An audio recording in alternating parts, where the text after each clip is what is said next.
శ్రీమాత్రే నమః. అందరికీ శుభోదయం అండి. అందరూ ఏం చేస్తున్నారు? మళ్ళీ నా మాట నాదేనా? బిజీ అవర్స్లో ఫోన్ చేసి అదే వీడియో చేసి ఏం చేస్తున్నారంటే మేమంతా బిజీగా ఉన్నాం విజయ్ గారు అంటారా?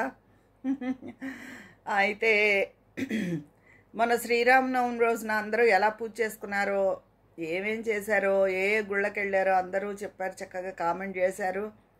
ఇందు కుమార్ గారని ఇందిరా కుమారి అనుకుంటా, నేను ఇందు గారు అంటూ ఉంటాను. ఆవిడైతే చక్కగా బొబ్బట్లు పులిహార కూడా చేశారట.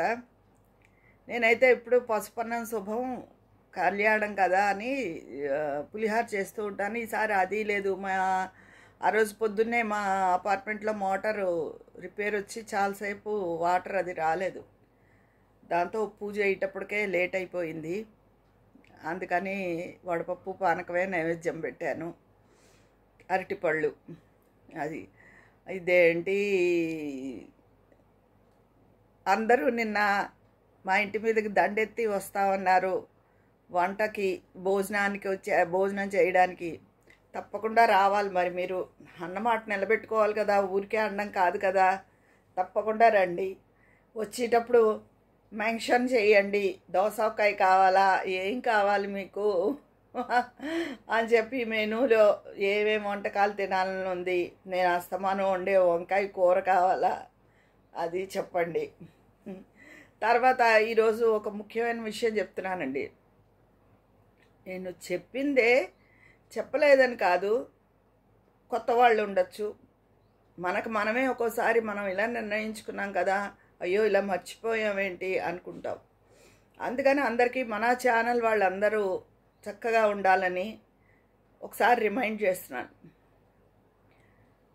మనం ఆడవాళ్ళం ఎక్కువ పిల్లల మీద, భర్త మీద, ఇంటి మీద ఎక్కువ ప్రేమను పెంచుకుని ఉంటాం. మన ప్రపంచం అదే, తర్వాత ఇంకో ప్రపంచం పెట్టుకుంటాం. నేను ఇదివరకు ఒకసారి చెప్పాను, పనంతా చేయండి, వాళ్ళకి కావాల్సింది చేయండి, కానీ మనకు ప్రపంచం ఉండాలి, అందులో మనం ఉండాలి. అంతేగాని వీళ్ళే ప్రపంచం అనుకోకూడదు అని చెప్పి అదే మళ్ళీ కూడా చెప్తున్నాను. పిల్లలు ఇప్పుడు హాస్టల్స్కి వెళ్తారు చదువుకుందుకు, తర్వాత పెళ్ళి అవుతుంది, ఉద్యోగాలు వస్తాయి, పెళ్ళి అవుతుంది, వెళ్ళిపోతారు. అయితే వాళ్ళు మీదే దృష్టి అంతా ఉంటుంది. లేచారా, ఏం చేశారు, కూర్చున్నారా, పడుకున్నారా అని. వాళ్ళ వర్క్ బిజీలో ఉండి వాళ్ళకి అమ్మ అంటే ఎంత ప్రేమ ఉన్నా వాళ్ళు మనని అస్తమానం మన ఫోన్లకి ఏది రెస్పాండ్ అవ్వలేకపోతారు. అయ్యో అని మనకి డిసప్పాయింట్గా ఉంటుంది.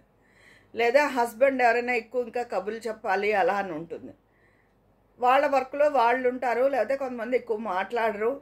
అలా ఎవరి మీద ఇది పెట్టుకోకుండా వాళ్ళు మనకి చేసినప్పుడు మాట్లాడి, వాళ్ళు మనతో మాట్లాడినప్పుడు మాట్లాడి, మనకు ప్రపంచం ఉందనుకోండి, ఇంట్లో పని చేసేసుకుంటాం, మనం బిజీగా ఉంటాం.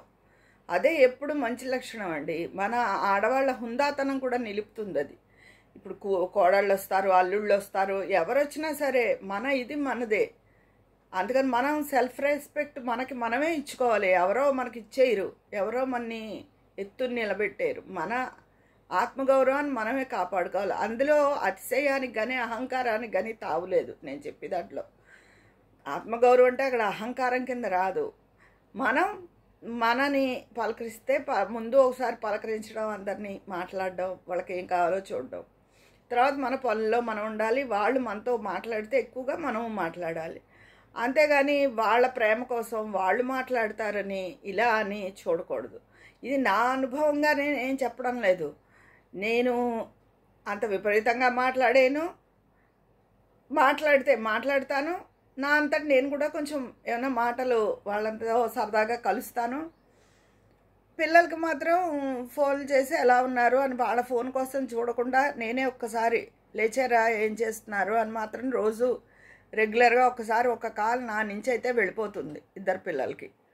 తర్వాత వాళ్ళు ఏదైనా మాట్లాడతారు, ఏదైనా విశేషాలు ఉంటే మా కోడళ్ళు అది మాట్లాడుతూ ఉంటారు. అది అస్తమానం మనం ఫోన్లు చేసి విసిగించడం కానీ, లేదా దగ్గరున్న పిల్లలతో, ఇంకా ఒక్కొక్కసారి ఊళ్ళోనే ఉంటారు పిల్లలు, ఊళ్ళోనే కాలేజీ ఉండి అలా చేయడం కానీ, వాళ్ళకి ఆ ఏజ్ వాళ్ళకి వాళ్ళ ప్రపంచం వేరు. మనతోనే ఉండాలని ఉండదు. ప్రేమ ఉన్నా ఇంకోలా ఉంటాయి వాళ్ళ భావాలు. భర్త అయినా అంతే. వాళ్ళు ఏదో పెద్ద బిజీగా ఉన్నట్టు, మనకేదో ఖాళీగా ఉన్నట్టు అనుకుంటారు. ఆ భావం మనం ఎవ్వరికీ రానివ్వకూడదు. అందుకే నేను ఇదివరకు చెప్పా, కుట్లు అల్లికలు అయితే అవి బుక్స్ చదువుకునే హ్యాబిట్ ఉంటే అసలు నిజంగా మంచి మంచి ఎన్నో పుస్తకాలు ఉన్నాయి.